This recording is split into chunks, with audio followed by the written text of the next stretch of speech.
talked about their soccer team at Pearson. The Iranian soccer officials are not being allowed into the country. What can you tell us about that, please? It's not my personal lead, but my understanding is that there is a revocation of the permission. It was unintentional, but I'll leave it to the minister to indicate. I'll say that on our position on Iran, it is clear from a diplomatic standpoint. We have no diplomatic relationships with Iran. We have not had diplomatic relationships with Iran for over 10 years. We have listed the IRGC as a terrorist entity in this country. We have levied hundreds of sanctions against the Iranian regime, and we will continue to stand with the people of Iran whose rights have been repressed. But on your specific question, I'll leave it to the minister to respond to.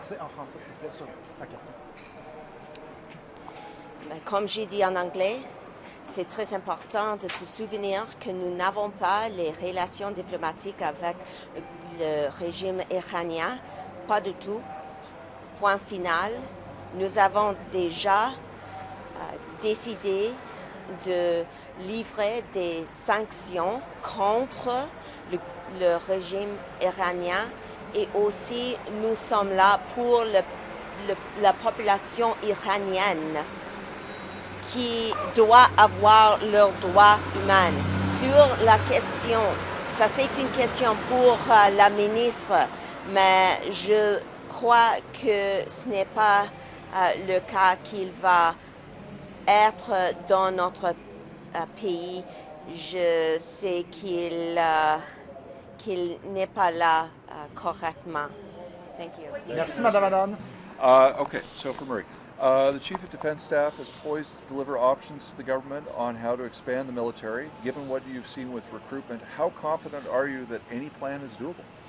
So, definitely we have to move forward for the Canadian Armed Forces. However, the government has shown that everything they've done continues to slide back behind the eight ball. You look at the recruitment and retention crisis that we have right now and some of the difficulties that recently been reported on, we don't know whether or not we're actually getting the recruitment numbers that they say. Whether it's 7,300 or something quite a bit less than that, based upon the number of people that have actually failed from the basic military training. We also know that they've lapsed funding over and over again. $10 billion plus has never actually been delivered in actually getting the kit that our Canadian Forces members need. Even on basic training, they don't have enough equipment to put through the people that we're dealing with right now, and they still haven't addressed the issues on how our reserve forces are going to be able to make up their deficit in the number of people that are serving. Do you think it's possible that we'll have new submarines, new fighter jets and so on, but not enough people to fly them or sail them? So we already know that out of the 97 different trades that they have within the Canadian Armed Forces, 20 of them are considered critical and understaffed, and may take over 2 decades to actually get enough people to do it. One of the areas, of course, is, and of those 20s, is everything tied to fighter jets, whether it's pilots or aircraft technicians and maintainers. So right now we're outsourcing the training on that. How ridiculous is that? A country the size of Canada with a history of training, NATO and Commonwealth pilots since World War II, and now we can't even train our own pilots. We're outsourced it to the United States and Italy. So we have to step up and repatriate that type of training and making sure that we're getting enough Canadians in the seats of fighter jets so that we can address the threats that are coming, not just tomorrow, but we're actually facing today. You and I are of an age where we've seen training bases, Chilliwack. I wish I was your age, but okay. We're within the same zone. Where there's Chilliwack and many other training bases have closed. We're talking about trying to move a bunch of willing Canadians into a system that just doesn't seem to have the space to right. train them. So on the retention side, yeah, what we lost is middle management. It's all those master sailors, petty officers in the Navy, chief warrant officers, sergeant majors, master corporals, the people that actually train up the next generation of recruits. And they're missing at so many different levels. So we can't even train the guys properly before we deploy them into places like Latvia. We used to get everybody NATO certified in Canada before we put them in theater, and we did that at Wainwright. We got Wainwright shut down right now. Like they're just a skeleton crew there. They're not actually doing unit training and divisional training before we deploy them to Latvia, and they're doing that on the ground in Latvia, and also facing equipment shortages because not the equipment that we have there, often 30% of them are under maintained and not usable. So I'll just, before David jumps in, I'll just do a recap question just for another try. Do you think that the plan that's coming from the Chief of Defence Staff to try and grow the forces is doable in general terms? I hope that the plan that is coming from the Chief of Defence Staff will be taken seriously by this Liberal government, and that they'll actually put the resources behind it and not just another shell game of moving around departmental spending to make it look like they're at the 2%.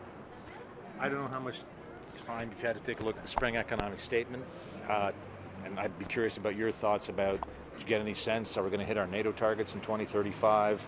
A line item for defense spending, was there much, did you learn much about the government's plan of defense spending in that economic statement? So as you know, David, everything that was in the defense section of the spring economic update was regurgitated announcements, which this government's very good at. Like the Arctic announcement, they've now announced 4 different times. So when we're not at all surprised that we're seeing again re-announcements and re-announcements of a re-announcement. So again, they're big on announcement, short on delivery. Are we actually going to get the kit that our forces need? Good example is the P8. Went out and announced it, said we're going to get them, and now they've already pushed back delivery by another 2-3 years. So when is things like P8s are going to show up? When are we going to get the rest of the F-35s? When are they going to finally make a decision and stay in political football with the F-35s? What's happening with the extension on the RFPs coming on submarines, and when are they going to actually make those decisions? And does that slow down the delivery of subs that we need so desperately right now to replace the obsolete Victoria-class subs that we currently have? Thank you, sir. Really appreciate it. And sorry for trying not finding you. Thank you, Megan, for bringing us together. Hey, I figured it out. I don't know. Yeah, I still haven't looked into them, but I have to see what the actual lawsuits are. Well, I mean, again, I just recognize you have to look into it. Yeah. The venue for these suits will be in California, and I don't know. I mean, whether it's important for people in your riding, if there's going to be a lawsuit, to have it in the riding. I guess it's really the family's decision. Yeah, I would just say, I mean, I've always been about the families and what they're looking for. They've lost loved ones to this in this tragedy. So, you know, whatever pursuit of justice they are pursuing and restitution, you know, they're welcome to go for it, right? So, again, until I know more about the cases and where it is, it's up to them again to establish the terms. But I do think they're deserved answers and deserved sort of restitution. And it sounds pretty clear like there's a strong feeling in Tumbler Ridge that OpenAI needs to do some more explanation at the very least. There was a role here. Yeah, I mean, I've seen what everybody else has seen in the role that it's played. I think there's other aspects too, meeting with some of the families and that too. There's more than that as well. So it isn't just AI. I don't believe it's just that they can't be. There's more to it than that. There's more to the story than just AI. Cool. Okay, well, thanks, Bob. Thank you. In the economic statement yesterday, the government said it was going to extend the labor journal, the tax credit for journalists to broadcasters. So am I worth it, Ben? Do you think 35% of my salary should be paid for by the federal government? If if Bob Fife of the Globe and Mail, who's the bureau chief there, gets his 35% of his salary paid for by the taxpayer, shouldn't David Aiken, the bureau chief of Global, get the same? What do you think about that? David, once again, you make a very good point. Okay. And I do think they need to revisit the entire strategy that they put forward. You know, it's maybe 5 years ago now. And look at the whole thing and try and make it, because as you know, so many years in media, a lot has changed. A lot has changed, and that's obvious to anybody. And I don't know, in your neck of the woods, local papers, local It's news, changed a local lot. radio, they need help, I think. Yeah, it has changed a lot too, and there's just stuff they can cover locally. You know, they go to a local hockey game or a local, you know, school board meeting and all these types. TV station in Wingham. Forgive me for interrupting, but Doesn't CFPL Wingham? No. Yeah. No, that's one. Scott Miller, I'll give the plug to Scott Miller at CTV. He is the Lone Ranger out there doing TV news in Huron Bruce, and he does a great job. But he's literally a one-man show. But you're right, years ago, there was the A channel. That was its last iteration, was the A channel, and that was almost 20 years ago, right? I'm dating myself. No, we all are. We all are. So I do think, though, in the long term, there has to be a way, because you're right, there's people that are doing independent online newspapers in my riding. I don't believe they receive any financial support as well. So we want the news. We want it fair and square. And so there needs to be a way going forward that it's fair for everybody, but also fair for the taxpayer. That's fair enough. Yeah, I think that's lots great. of fairs in there. Lots of fairs. Thank Lots you, of man. I fairs. appreciate it. Thanks. I want to get your reaction to the federal government saying it's going to streamline the process for getting the disability tax credit. Well, I mean, first of all, it's still an onerous process where people are forced to reapply every year. That's a totally undignified approach for a disability benefit that has been criticized for being too small. $200 a month certainly doesn't cut it. We're really disappointed in the fact that they haven't listened to the recommendations, including increasing the disability tax benefit amounts, but also the stress it's placing on the medical community to fill out these forms.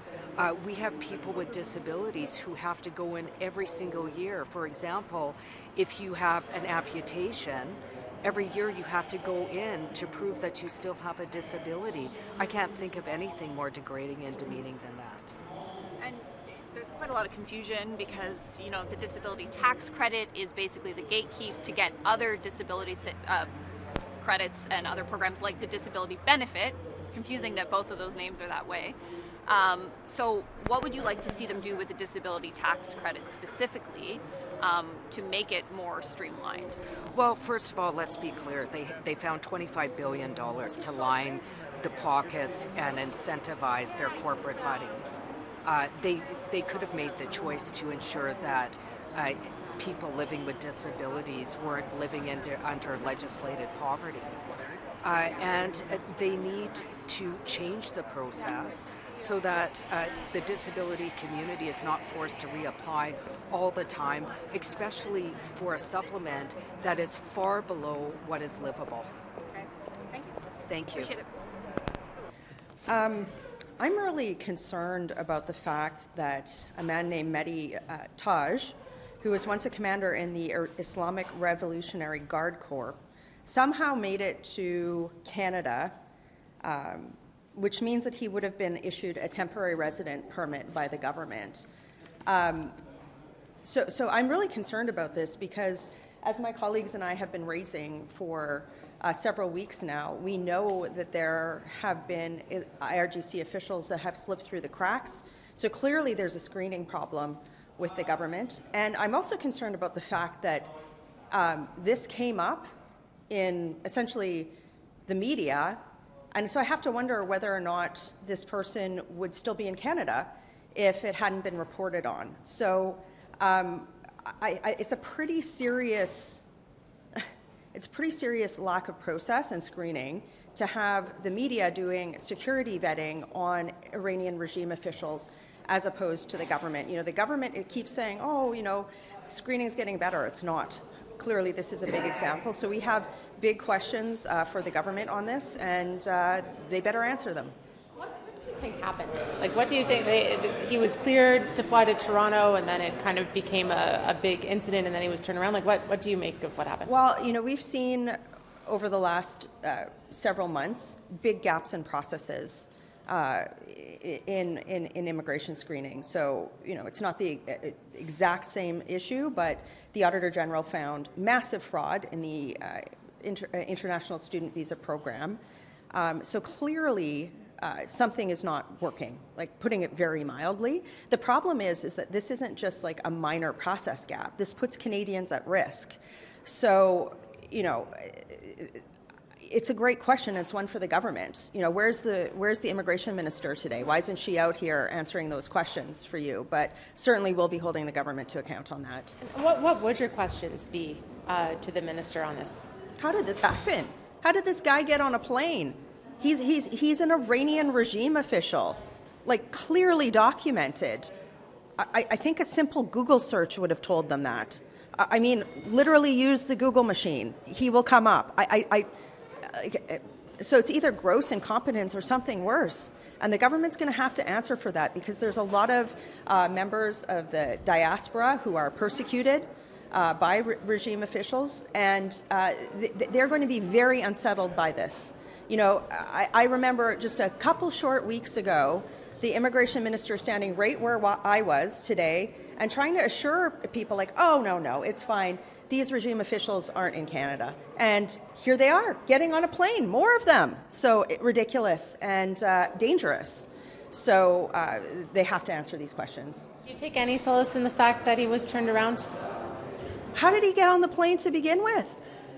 Seriously, I just can't believe, I'm flabbergasted. Like, this is a major security breach, big problem, and they have to fix it. Thank you.